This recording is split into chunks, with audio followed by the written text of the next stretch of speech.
vamos a hablar de una de las patologías inmunitarias o enfermedades inmunitarias denominada lupus eritematoso sistémico, que se abrevia como LES, ¿ya?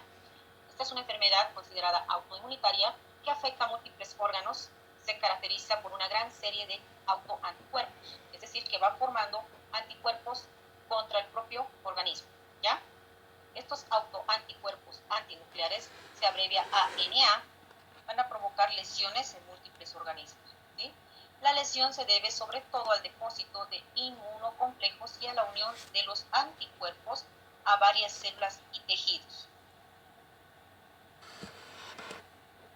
Bien, entonces, la característica principal del lupus eritematoso sistémico es la producción de autoanticuerpos, es decir, que produce anticuerpos del propio organismo para destruir o lesionar nuestras células y nuestros tejidos.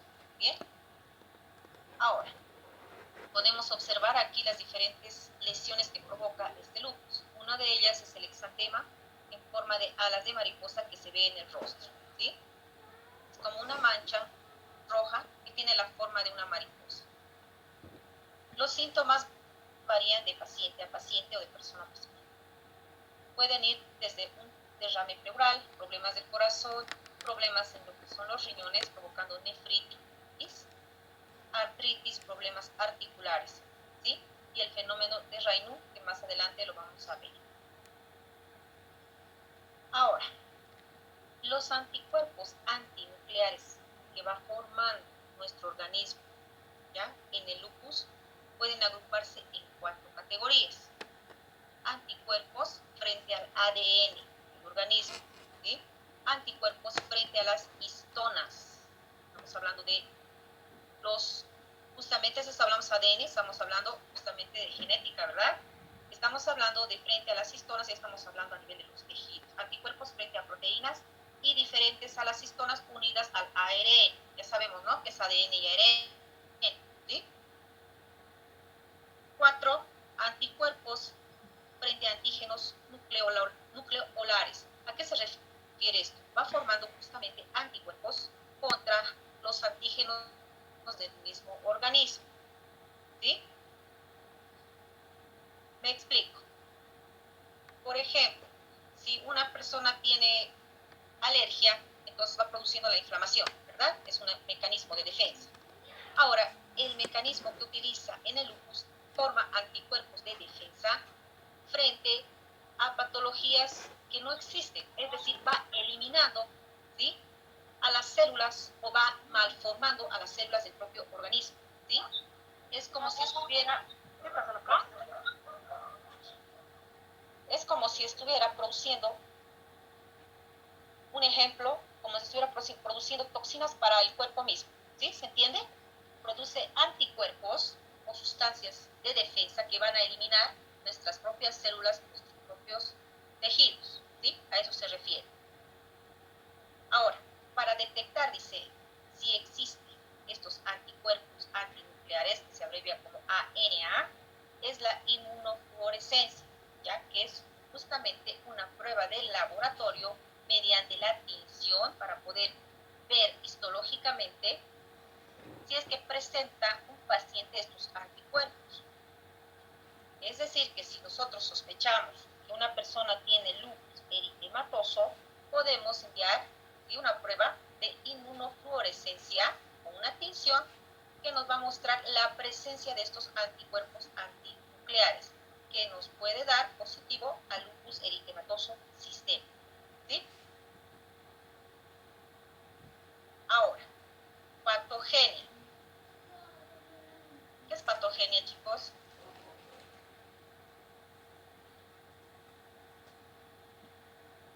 A ver, díganme, ¿qué entienden por patogenia?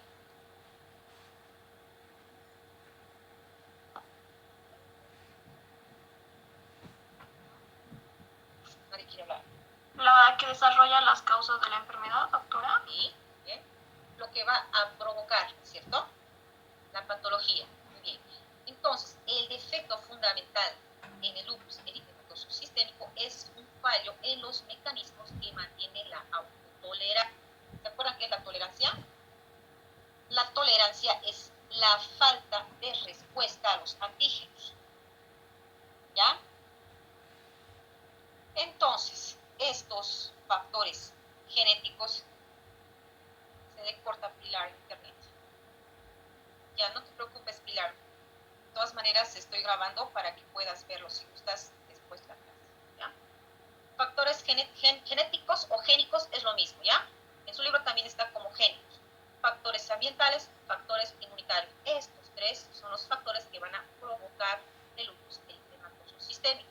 Dentro de los factores génicos o genéticos, se dice que los miembros de la familia que tienen el mayor riesgo a padecer esta enfermedad denominada también autoinmunitaria serán los familiares de primer grado, ¿sí? Dice hasta un 20%. Ahora, otro factor que va a provocar el lupus será la exposición a la luz ultravioleta que va a provocar esta enfermedad. ¿Sí? Esto es cuando la luz ultravioleta es excesivamente alta o en mucha frecuencia. Puede alterar el ADN y hacerlo inmunógeno. Otro factor será el fallo en la autotolerancia de los linfocitos B y T y la activación descontrolada del linfocito B. ¿Se entiende esta parte?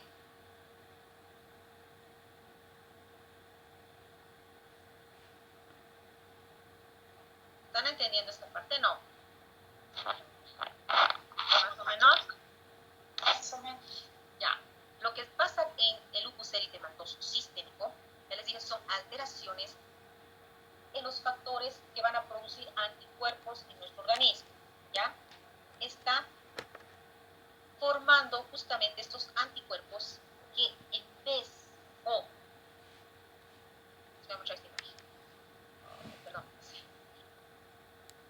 que cualquier patología, agresión que venga a nuestro organismo va a formar justamente anticuerpos, no solo para defender ante la agresión, sino que lo va a formar anticuerpos para destruir nuestras propias células o nuestros propios tejidos. A eso se refiere el eritematoso sistémico. Ahora, cuando habla de los factores genéticos que van a provocar esta patología, se dice que es hereditario en los familiares de primer grado, un 20%. También la exposición a la luz ultravioleta, porque enseguida les digo por qué hasta la luz ultravioleta. Y los factores inmunitarios que justamente, ¿cuáles son nuestros factores de defensa? Habíamos hablado, ¿se acuerdan? De la inmunidad activa y la inmunidad pasiva, ¿cierto? La activa era a través de los linfocitos B y linfocitos T, ¿verdad? Que nos daban la inmunidad o la defensa. En este caso, en el lupus, en vez de dar una defensa, va a haber un fallo, ¿sí?, en los linfocitos B y T, que en vez de defender a nuestro organismo, va a atacar. Entonces va a destruir nuestros propios tejidos. A eso se refiere. ¿Me dejo entender o nada? Sí, doctorita. ¿No? Sí, doctora. Ahora, los mecanismos de la lesión. La mayoría de las lesiones sistémicas se deben, como dije, a los inmunocomplejos de hipersensibilidad de tipo 3. ¿Se acuerdan que estudiamos hipersensibilidad tipo 1, 2, 3 y 4, verdad? El de tipo 3 que justamente se refería a los complejos antígeno-anticuerpo. Por eso se relaciona la hipersensibilidad de tipo 3 con el lupus eritematoso sistémico. ¿Qué lesiones vamos a encontrar? Vamos a encontrar inflamación, vasculitis necrosante, ¿sí? Y los síndromes de los anticuerpos y las manifestaciones neuropsiquiátricas también van a existir en esos pacientes. Entonces, ¿qué características clínicas van a tener este tipo de pacientes? El lupus eritematoso sistémico se da mayormente en el sexo femenino, ¿ya? A menudo el paciente es mujer, ¿ya? Va a tener las siguientes características. Va a tener un exantema, que le dije esta mancha, ustedes ven en forma de mariposa. Justamente se presenta en la cara, ¿ya? Los pacientes tienen fiebre, dolor. Generalmente el dolor se va a presentar aquí en las articulaciones, ¿ya? Pero no va a tener deformaciones como pasa en la artritis, por ejemplo. Hay dolor y hay deformación. En el lupus no va a haber deformación, pero sí va a haber dolor a nivel de las articulaciones. Va a haber dolor a nivel del tórax, ¿sí? Y va a haber fotosensibilidad o sensibilidad a la luz, ¿sí? A la luz, ¿pero qué luz? A la luz solar, ¿ya? No regulan, por eso dice, las temperaturas. Les voy a mostrar la imagen inicial. Aquí, vean, nuevamente que hemos hablado del exantema, va a haber daño a nivel torácico, también puede haber derrame pleural, problemas en el corazón, problemas renales o afecciones renales, ¿sí? Se provocan justamente, hay una que se llama nefritis lupídica esclerosante, ¿sí? Justamente va a afectar a lo que es el riñón, ¿ya? Además dijimos que puede haber afecciones en el sistema nervioso. Si se dan cuenta, el lupus eritematoso sistémico va afectando todo el sistema, ¿no? Por eso se denomina sistémico. Ahora bien, otra de las enfermedades autoinmunes es la artritis reumatoide, ¿sí? Que va a afectar sobre todo a las articulaciones, puede afectar también la piel, vasos sanguíneos y los pulmones. ¿Ya? Se ve así, hay dolor a nivel de las articulaciones, pero en este caso sí va a haber malformación, ¿no? A diferencia de formación, ¿verdad? Es un diagnóstico diferencial. Características de la artritis. Es una enfermedad inflamatoria sistémica, se da no solamente en las articulaciones de la mano, en el pie, el codo, etc. ¿Ya? La edad pico comienza entre los 40 y 60 años. Es 2 a 3 veces más frecuente en mujeres, igual que el lupus, ¿no? Más frecuente en las mujeres. Está caracterizada por la destrucción progresiva de las articulaciones sinoviales con pérdida de cartílago y hueso, daño de ligamentos, tendones, pérdida de la capacidad funcional, claro, por la malformación, ¿verdad? Se va deformando, entonces la capacidad funcional va a ser menor o en algunos casos ya no se da la función, porque es como si se cerrara el ligamento y los tendones se van uniendo hueso con hueso, como si se esperan así unas suturas, ¿ya? Entonces estos pacientes ya no pueden evolucionar de manera práctica lo que son sus articulaciones, entonces disminuye la capacidad funcional, por lo tanto también la calidad de vida. Reducción de la expectativa de vida de los pacientes es entre 5 y 15 años. ¿Hasta ahí se entendió lo que es lupus y artritis reumatoide? Sí, doctora. ¿Preguntas hasta ahí?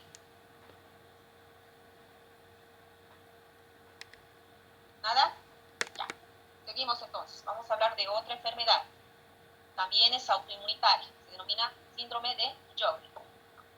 El síndrome de Sjögren es una enfermedad crónica caracterizada por la sequedad ocular, denominada también como queratoconjuntivitis xerostomía. ¿Ya? ¿Debido a qué? A la destrucción de las glándulas lagrimales y salivales. El desencadenante iniciador puede ser una infección vírica o un virus. Entonces, ¿cuál es la función de las glándulas lagrimales y salivales? Las glándulas lagrimales será producir lágrimas. Entonces, si es que hay una enfermedad que va a afectar a estas glándulas, entonces, ¿qué va a pasar? Va a haber sequedad ocular, va a haber sequedad oral denominada xerostomía. ¿Qué características van a tener estos pacientes? ¿Sí? Bueno, se presenta generalmente igual en mujeres entre los 50 y 60 años, ¿ya? Podemos ver que la queratoconjuntivitis va a producir también una visión borrosa. O sea, imagínense, si hay sequedad en el globo ocular, pues la visión será borrosa. Va a sentir en los pacientes quemazón, que les pican los ojos, ¿sí? Entonces, en la xerostomía, en la cavidad bucal, que se encuentra seca, ¿qué va a provocar? Va a haber una dificultad al tragar o al deglutir, ¿sí? Va a haber daños bronquiales y pulmonares. Además, va a disminuir lo que es la sensación del gusto, se va a encontrar grietas y fisuras a nivel de la cavidad bucal. Bien, ¿se entendió hasta ahí? Debido a la sequedad ocular, xerostomía va a provocar dificultades, ¿no es cierto? Uno, en la visión borrosa, prurito, quemazón, en la cavidad bucal, dificultad para tragar, va a producir también grietas, sequedad bucal, ¿sí? ¿Causadas por qué? Por el síndrome de Sjögren, ¿sí? Entonces, las características de este síndrome serán sequedad ocular o queratoconjuntivitis seca y sequedad oral o xerostomía. Hasta ahí estamos claros, ¿no? Sí, doctora. Se da también, como ya les dije, mayormente en mujeres, generalmente entre los 50 a 60 años. Bien. Otra enfermedad autoinmunitaria es la esclerosis sistémica. Este es un trastorno inmunitario que se caracteriza por la fibrosis o formación de colágeno y fibrosis, donde justamente a nivel de las articulaciones, ¿sí? También puede existir dos tipos de esclerosis sistémica, una difusa y otra limitada. La difusa va a afectar a lo que es la piel y cutánea generalizada, y la limitada solamente una afección leve y limitada solamente a los dedos y a la cara. Las características de los pacientes son las que ustedes están viendo en la imagen. ¿Ya? Se da también entre los 50 y 60 años. Va a haber cambios llamativos en el engrosamiento de la piel. Miren las articulaciones. Esta característica que ustedes están viendo, causada por una vasoconstricción de las arterias y a nivel de las extremidades, se denomina síndrome o fenómeno de Raynaud. ¿Ya? Entonces, el fenómeno de Raynaud es causado por la vasoconstricción a nivel de las articulaciones, porque por la formación de este depósito de colágeno o fibrosis a este nivel. ¿Sí? La cara se va a observar igual, de esta manera, que es otra característica de los pacientes que tienen esclerosis sistémica. ¿Ya? Como está la piel, igual llena de colágenos, ustedes pueden ver, se ve muy contraída. Vamos a poder ver que justamente a este nivel se encuentra mayor depósito de colágeno, al igual que en las articulaciones.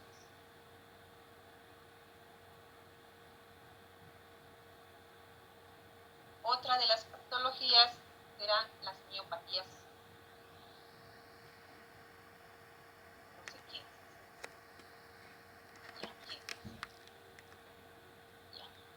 Las miopatías inflamatorias es un grupo poco frecuente.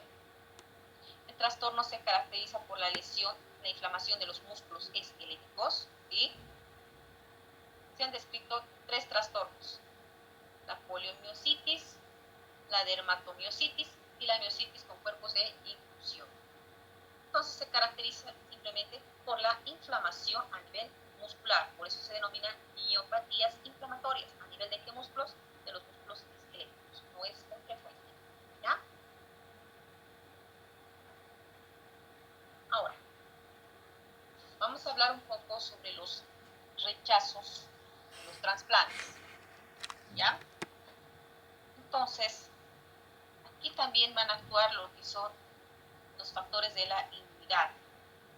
El rechazo a los trasplantes es un proceso en el que los linfocitos T y los anticuerpos producidos contra los antígenos del injerto reaccionan contra los injertos si lo desto, ¿sí? A tener sus anticuerpos. ¿De quién? De la persona, o de, podemos decir, del sujeto que está donando, ¿ya? Este será el injerto, que tiene sus anticuerpos. Y el paciente que está esperando a este órgano donante también tiene sus anticuerpos, ¿sí? Entonces, puede existir un rechazo o una alteración cuando este órgano, ¿sí?, ingresa al cuerpo, ¿sí?, y hay un rechazo a nivel de los anticuerpos, como ser los linfocitos T, ¿ya?, que van a reaccionar contra el organismo, y lo propio, el organismo va a rechazar a este órgano, tomándolo como si fuera un cuerpo extraño o una agresión. Les mando un nuevo link, chicos. Unos 4 minutos más tenemos. ¿Sí? Unos 4 minutitos más y les voy a mandar un nuevo link. Se va a terminar el... ¿Está entendiendo esto de rechazo de los trasplantes? Sí. ¿Ya? Es como el cuerpo que va a recibir el trasplante también. Entonces, cuando no hay una buena relación entre lo que es el organismo que recibe, una destrucción a nivel de los linfocitos T o a nivel de los anticuerpos. y el organismo que recibe va a tomar a este órgano como un cuerpo extraño al que tiene que eliminar, ¿ya? Por eso se dice que es mejor que los donantes sean justamente familiares, hermanos, mejor si son de gemelos, ¿verdad? Para evitar los rechazos a los trasplantes. En el caso de que no haya gemelos, tienen que buscar justamente órganos que tengan, ¿sí?, las mismas estructuras, condiciones y este tipo de sangre, ¿verdad? Ahora, ¿qué va a pasar con los mecanismos de rechazo del injerto? Los mecanismos de rechazo se van a clasificar en hiperagudo, en agudo y el hiperagudo tiene lugar en los primeros minutos de haber realizado el trasplante por acción de anticuerpos preexistentes en la circulación del receptor. ¿Sí? Lo que les dije.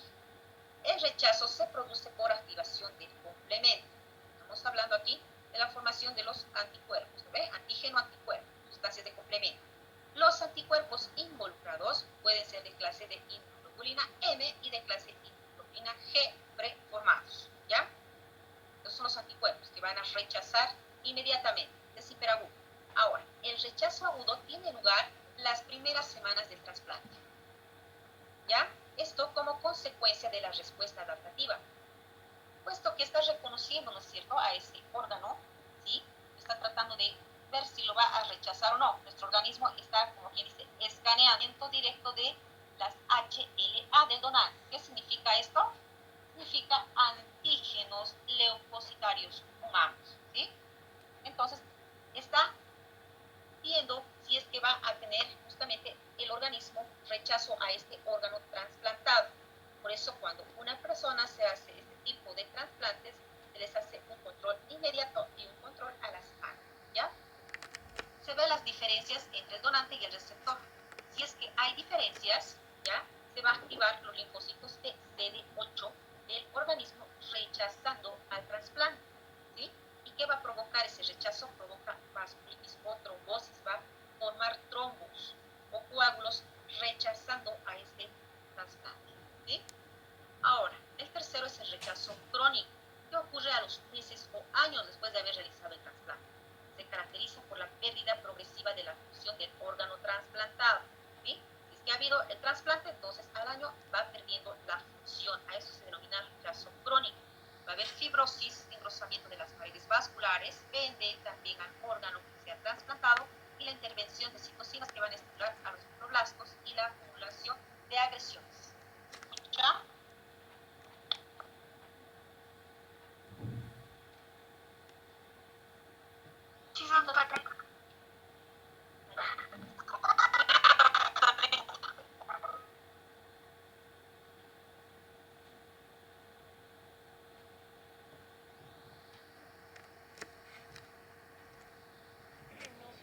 Bien, entonces continuamos con el síndrome de inmunodeficiencia adquirida. Bien, el SIDA es una enfermedad causada por el retrovirus de la inmunodeficiencia humana, que se abrevia VIH, y se caracteriza por una profunda inmunodepresión que lleva a infecciones oportunistas, neoplasias secundarias y manifestaciones neurológicas. Bien, aquí estamos viendo la imagen de un virus, ¿sí?, con las capas proteínicas, el ARN, la transcriptasa inversa. Los grupos de riesgo. ¿Quiénes son los pacientes que se van a encontrar en más riesgo para adquirir esta patología? Justamente son los hombres homosexuales, los contactos heterosexuales de miembros de otros grupos, es decir, de personas que tienen o padecen de esta patología o están con el VIH, ¿sí? Los consumidores de droga, especialmente los que consumen a través de la vía intravenosa, ¿sí?, comparten las jeringas. Los pacientes hemofílicos que presentan múltiples hemorragias, ¿sí?, y los recién nacidos que justamente adquieren el virus por la transmisión de la madre durante el parto. Las propiedades del VIH, podemos ver aquí algunas características. Justamente presenta una característica importante, que es esta capa lipídica que podemos ver de color amarillo, que es la P24, que justamente esta proteína es la que se detecta cuando se realiza el análisis o el test de ELISA. estamos viendo que justamente tiene dos cadenas de ARN o de RNA, ¿sí? Y tiene justamente una proteína que se denomina la reversa transcriptasa reversa, ¿sí? Que es esta. Bien, la patogenia. ¿De qué manera el virus ingresa a nuestras células? El VIH puede infectar muchos tejidos y justamente a dos células principales, a dos sistemas importantes de nuestro organismo, como ser el sistema inmunitario y el del sistema nervioso central, que afecta sobre todo a la inmunidad celular. Entonces, el VIH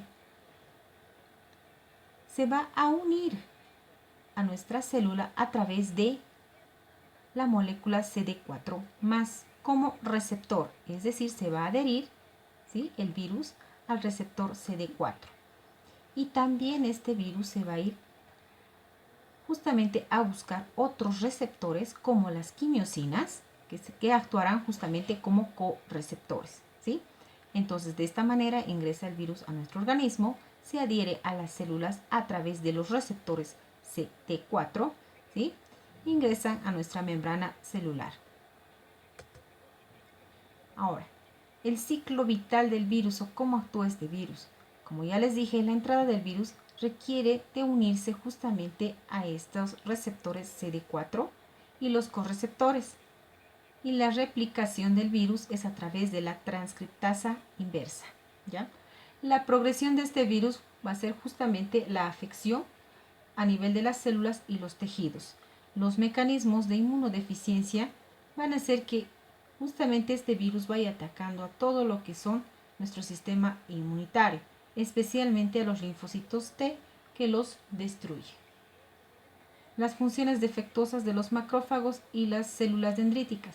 Obviamente los macrófagos van a encontrarse afectados y las células dendríticas también. Por lo tanto, este virus va a ingresar directamente a lo que son nuestros sistemas pulmonares, ¿sí?, a afectar todo lo que son los pulmones y el aparato respiratorio, ¿sí? Destrucción de los tejidos linfáticos, obviamente, porque ya hablamos de la destrucción o pérdida de los linfocitos T, y además va a haber una pérdida de la función de los linfocitos B.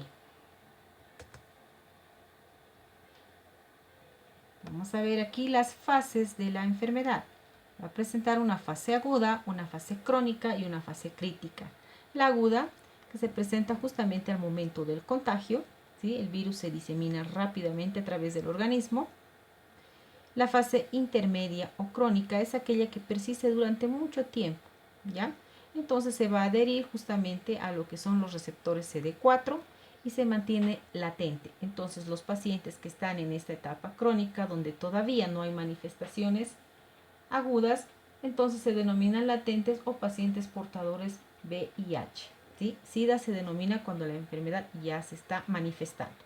Y la fase final crítica, que será el incremento de la actividad replicativa del virus, ¿sí? Clínicamente el paciente suele presentar una grave alteración en el estado general, ¿sí?, así como las infecciones oportunistas se van a ir presentando y justamente atacando a todo lo que es el sistema inmunitario de estos pacientes.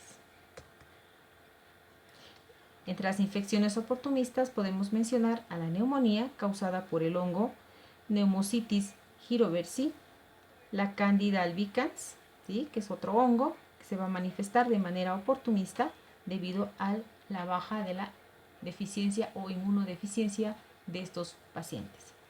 Citomegalovirus, que afecta a los ojos, el tubo digestivo, infecciones bacterianas. Y les voy a mostrar algunas imágenes, ¿sí?, de las manifestaciones justamente a nivel de la cavidad bucal. Podemos ver aquí la presencia de la Candida albicans, que es un hongo oportunista.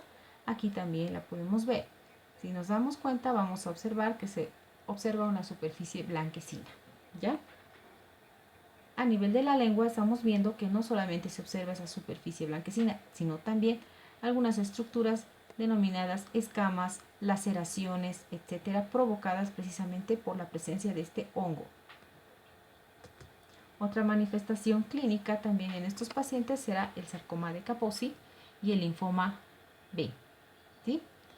El sarcoma de Kaposi, que es este, que es una neoplasia, que también se presenta en los pacientes que tienen SIDA, ¿ya? Y el linfoma B, que lo podemos observar, miren, a esta superficie está justamente en lo que es el reborde de las piezas dentarias y también está abarcando lo que es el paladar duro, ¿sí?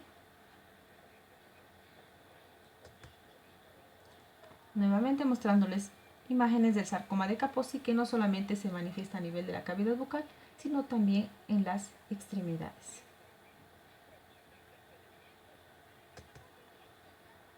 Otra de las patologías consideradas enfermedades autoinmunitarias es la amiloidosis, ¿sí? Que es una enfermedad poco frecuente que se produce cuando una sustancia llamada amiloide se acumula en los órganos, ¿sí? Esta proteína se va a acumular de manera anormal. Podemos ver aquí en la imagen del paciente que se va a poder observar como unas pequeñas depresiones, ¿sí? Unas pequeñas fosas y depresiones a nivel de la lengua. ¿Por qué? Por la presencia anormal de esta proteína denominada amiloide. Aquí tenemos otra imagen de amiloidosis que no solamente va a afectar a nivel de la cavidad bucal, también va a afectar a lo que son los ojos, ¿sí? La conjuntiva. También se dice que este amiloide se acumula en el cerebro de las personas que tienen justamente la enfermedad de Alzheimer. Hasta ahí concluimos todo lo que son las enfermedades del sistema inmunitario. Gracias.